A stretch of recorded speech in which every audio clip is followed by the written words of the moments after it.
welcome back everybody. Another episode of Meet and Greet the Players. Tonight beside me I've got Jayson Chambers. Now the reason why I've pulled him along tonight to ask him a few questions is he played his 100th game for the club this year a few weeks ago. So welcome Jayson. Thanks for coming, mate. Cheers, mate. Now just a little bit about yourself, mate. You're a Morrinsville guy, born and bred.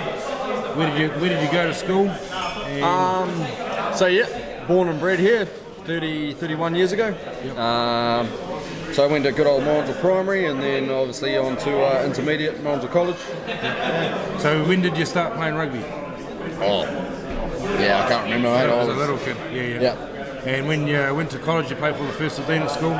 Yep. So I actually started in the under 50s, under 50 kgs. I think I weighed in at 34 kilo in third form. Yep.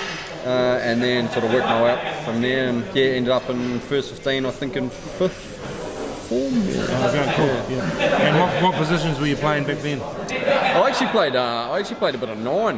Halfback? Yeah, a bit of halfback at first for the first 15. Yep. And fullback as well as wing. But yeah, soon worked out. Obviously, wing was my position. Cool. Yeah. All right. In relation to family, what sort of family members have you got?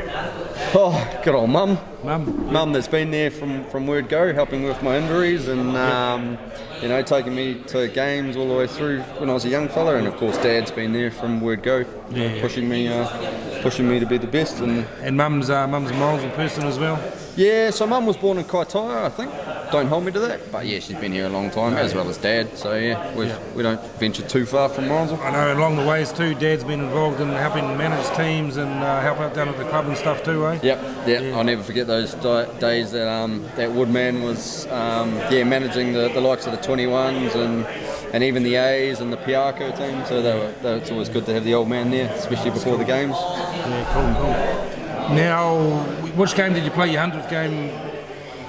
So technically my 100th was against Marist, which was X amount of weeks ago. Yeah. And when did you start playing at the club?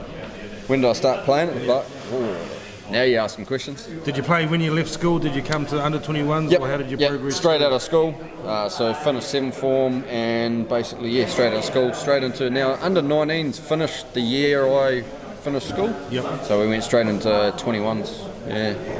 Cool. And then 1 or 2 seasons 21s and then moved into seniors? Played all the way through to 21. Yep. I think I dabbled in the seniors when I was 21. And then moving out of 21s into Bs and As. Cool. Yeah. And you played similar positions coming through? Pretty much wing, Pretty much on the wing the whole time? Pretty much on the wing, Awesome.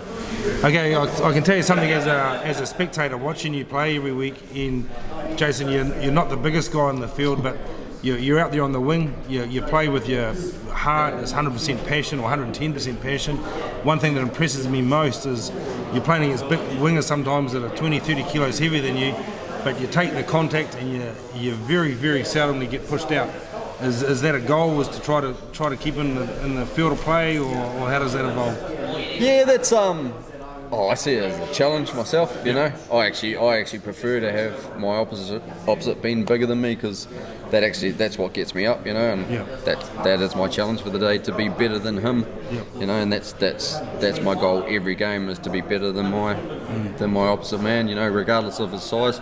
I've got to give a lot of credit to D-Man because he has taught me from basically, where'd go to fight to stay in the field, no point being, over the sideline, because that's giving them the ball back. So I've got to give D-Man a lot of credit for that. Yeah. And I know too, just watching you play against Fraser Tech last weekend, once again marking a bigger man, but it might have been in the second half there at some stage you put a massive hit on the guy and absolutely polarised him. It was awesome to see, but that comes back to playing with big ticker and getting stuck into it.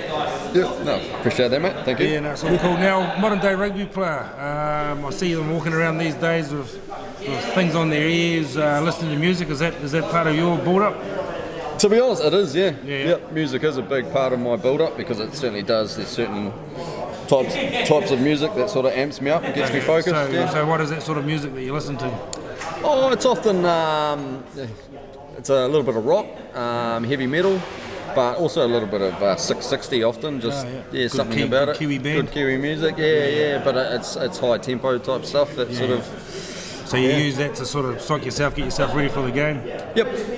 And lyrics often do a lot for me too, it's not, the music also, helps, but lyrics is a big part of it, getting you focused. And, Right, then after the game, on wind down period, what do you use to relax then? Waikato. Good man, and lots of it. Lots of it, yeah. I've always heard that it's better to ice yourself from the inside out. Exactly, yeah. It makes sense. Cold Waikato draft will do that for you. So, awesome. Yeah. What do you do? So you're a local guy too. What do you do amongst the community for work-wise? So currently with Piarco and Mitsubishi. Yep. Selling cars. Absolutely love it. Oh, yep, cool. So obviously was with Nicholson's for a few years earlier, which I really enjoyed. Cars is sort of a good passion of mine, and it's quite neat actually because both car dealerships are obviously sponsors down here at the club. Yep. So it's cool, Daryl puts in, he likes to come and watch the game and also puts a bit of money in behind the club too. So it's good, having that connection, So without those types of people, we wouldn't be here at the end of the day, would we? Right. Have you got any highlights along the way? Any games that stick out in particular, or anything that? I've had too many concussions to remember too much, to be fair.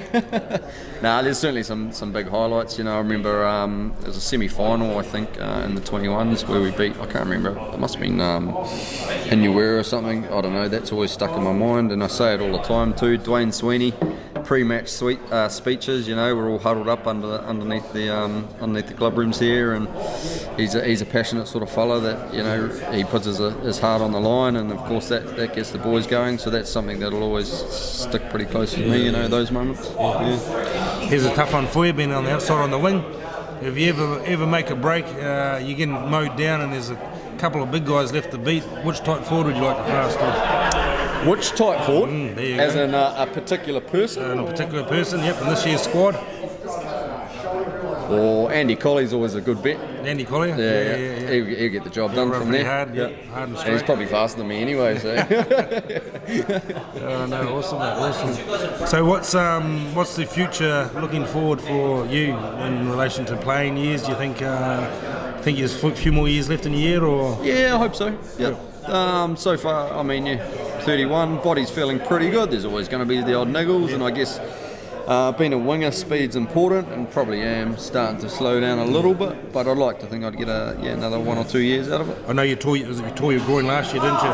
That's all recovered and all tickety-boo? Yep, it is. It was one of the I've been pretty lucky really considering, but that was probably one of my worst injuries, and set me back, especially on my 99th game. It was a little bit heartbreaking, but no, feeling good. So. And also along the way too, in relation to representing honours, you've played quite a few years Waikato 85s as well. Yep. And you're even captaining the squad too, haven't you? Yep. Yeah, so captain the squad last 2 years at least. I really enjoy that.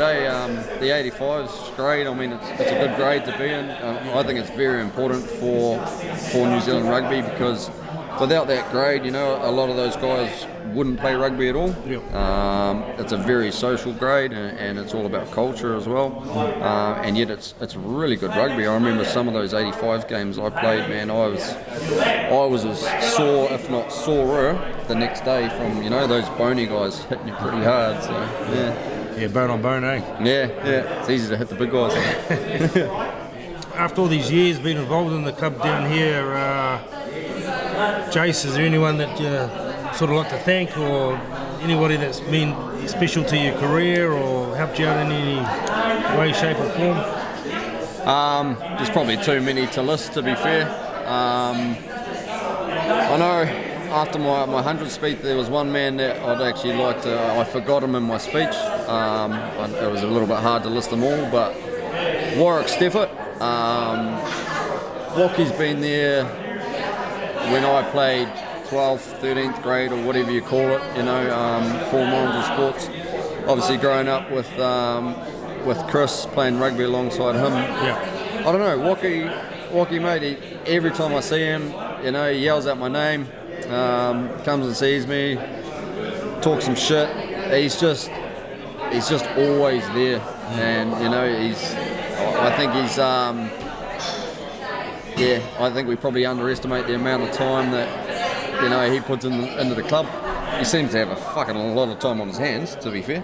But Warwick's definitely one of them. And of course, all these guys like Jim Barrett, D-Man, Burns, yourself, it is a very, very time-consuming thing to be a manager or on the committee, the Gooses. There's just so many people in behind the scenes that we as players, as I say, I think I said it last time around, we are very lucky. We turn up on a Tuesday and a Thursday and of course a Saturday, and then, we're on our merry way, whereas, to manage a team, to run a club, there's a lot that goes in the background, so I just have to obviously thank everyone that's involved with that. Yeah, well, just I know as a spectator's point of view and sort of being involved in a little bit of rugby over the years, it's I just love absolutely watching you play, because to me you epitomise Morrinsville sports. Not the biggest guy out there, but you're always giving 110% of yourself. You've got a massive heart, and you play with heaps of grit and determination. And every time you get the ball, something special is going to happen, or vice versa. If you're going to be having to make a tackle, and I know I've seen you run from one side of the field to the other to make those tackles to save tries, and it's always bloody great watching you, Jayson. And I hope we can see a couple more years of you to go yet, mate. So thanks for coming along tonight. No, thanks for chatting, mate. Thank you very and much. well done on your 100 games this year, and all the best for the future. Cheers, mate. Cheers, Jayson. Thank you.